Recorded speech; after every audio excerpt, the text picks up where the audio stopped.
नमस्ते भाई। अगर दो सर्कल एक दूसरे के केंद्रों से होके गुजरते हैं, ऐसे देख रहे हो, एक दूसरे के सेंटर से होके गुजरते हैं और ये दोनों सर्कल एक दूसरे को ए और बी पे काट रहे हैं, तो ये है कॉमन कॉर्ड, उभयनिष्ठ जीवा।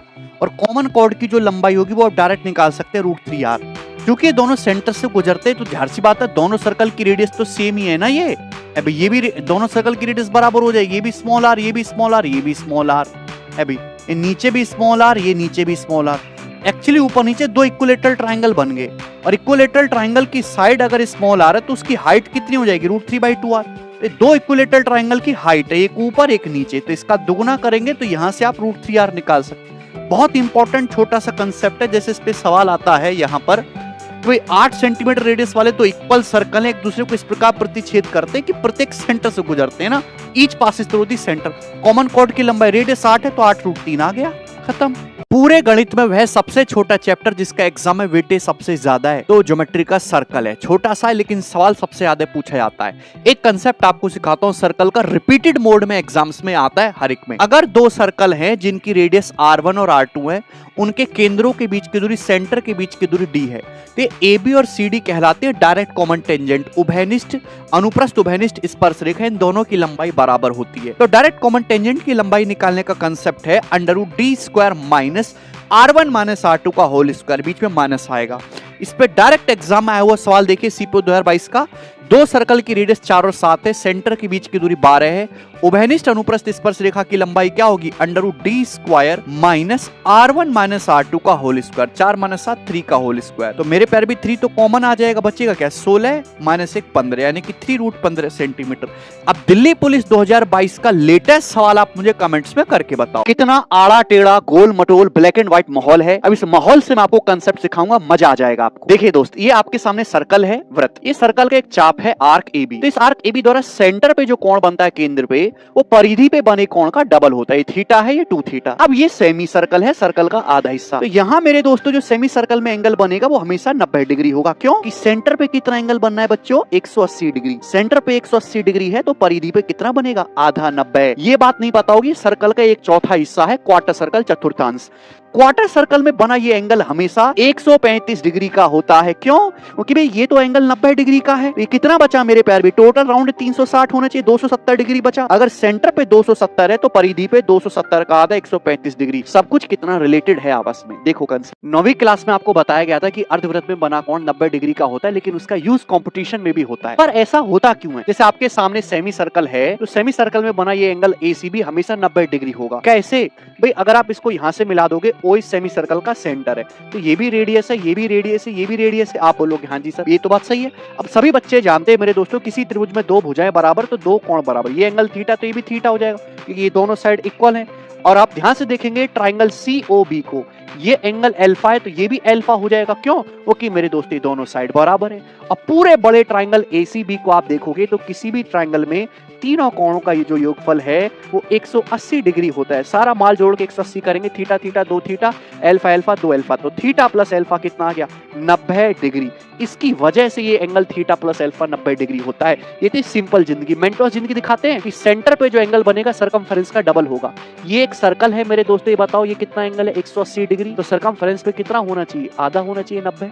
सेंटर पे डबल। देखो ज्योमेट्री का एक धाकड़ कंसेप्ट जो आपको एग्जाम में सीधे 2 नंबर दिला सकता है, इसको जरूर सीखें। कि भाई अगर आपके सामने त्रिभुज है ट्रायंगल ABC, वर्टेक्स A के सामने की भुजा स्मॉल a, शीर्ष B के सामने स्मॉल b, शीर्ष C के सामने स्मॉल c। ये AD BE और CF कोण समद्वि भाजक है, एंगल बाइसेक्टर। ये एंगल A का बाइसेक्टर है, ये B का, ये C का, और तीनों जहां पर मिलते हैं वो है इन सेंटर अंतः केंद्र I। तो भाई ये एंगल बाइसेक्टर को पकड़ो। ये AI से ID का जो रेशियो होगा, आपको वर्टेक्स से इन सेंटर की दूरी लेनी। AI से ID का जो रेशियो होगा, आपने एंगल बाइसेक्टर A को पकड़ा है तो एंगल A बनाने वाली भुजाएं हैं B और C। B और C का सम बटे थर्ड साइड। आपने एंगल B का बाइसेक्टर खींचा है मेरे दोस्तों, तो BI से IE का जो रेशियो होगा, एंगल B बनाने वाली भुजाएं हैं C और A और बटे थर्ड साइड B। ऐसे ही CI से IF का जो रेशियो होगा, एंगल C बनाने वाली भुजाएं हैं B और A बटे third side, A plus B upon C। अब इस पे सीधा सवाल पेपर में है कि ABC की त्रिभुज की 3 भुजाएं, B से 28, C 23, AB 47। एंगल A का बाइसेक्टर भुजा BC को D पर मिलता है, O इन सेंटर है, AO से OD का रेशियो। आपने एंगल A का बाइसेक्टर खींचा तो एंगल A बनाने वाली साइड क्या होंगी? C और AB, इन दोनों का सम 23 और 47 70 बटे थर्ड साइड क्या बची? 28। रेशियो क्या आएगा? 14 पंजे 70, 14 दूनी 28, 5 रेशियो। आप लोग जो बार बार कहते हो त्रिभुज के तीनों कोणों का योगफल 180 डिग्री होता है, आपको पता भी है वो कहां से आया है भाई? जैसे आप एक त्रिभुज है, इसके तीनों कोणों का योगफल 180 डिग्री, पर कैसे? देखो ये कंसेप्ट आपको जानने पड़ेंगे। अगर ये दो समांतर रेखाएं पैरेलल लाइन है तो भाई ये इनकी त्रियक रेखा है। अगर ये वाला एंगल थीटा है तो ये भी थीटा होगा। अल्टरनेट एंगल क्रमागत कोण होते हैं। अगर कोई सीधी रेखा है मेरे दोस्तों तो एक पूरा चक्कर 360 डिग्री है तो आधा राउंड कितने डिग्री का होगा? 180 डिग्री का होगा। बस यही दो कंसेप्ट इसमें इस्तेमाल होते हैं। भाई अगर मैं अपनी मर्जी से साइड बीसी के पैरेलल यहाँ पे एक समांतर रेखा खींच लूं तो आप मुझे बताओ, अगर ये वाला एंगल आपका बी है भाई साहब तो ये भी बी होगा। आप बोलोगे हाँ जी सर अल्टरनेट एंगल।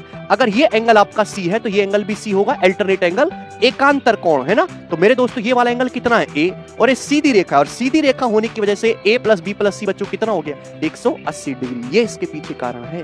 नमस्ते भाई, अगर आपको किसी त्रिभुज में एक एंगल दिया है उस एंगल का बाइसेक्टर खींचे। जैसे यहाँ पे एंगल ए का बाइसेक्टर एडी हाफ ऑफ हो रहा है थीटा थीटा। एंगल ए बनाने वाली साइड आपको पता है तो अब इस एंगल बाइसेक्टर कोण संधि भाजक की लंबाई आसानी से निकाल सकते हैं। 2ab cos theta upon a plus B. ध्यान इस बात का रखिएगा कि आपको यहाँ पे एंगल ए का आधा, ये एंगल बाइसेक्टर ना हाफ आपको लेना है यहाँ पे थीटा। ठीक है दोस्त, चलो अब जैसे यहाँ पे ये सवाल कर लेते हैं ट्राइंगल एबीसी में एडी एंगल बीसी का बाइसेक्टर है। एंगल बीएसी 60 डिग्री है, एबी 8 एसी 12 एडी की लंबाई निकालें तो अगर ये 60 है एंगल ए इसका हाफ थीटा होगा 30 डिग्री होगा।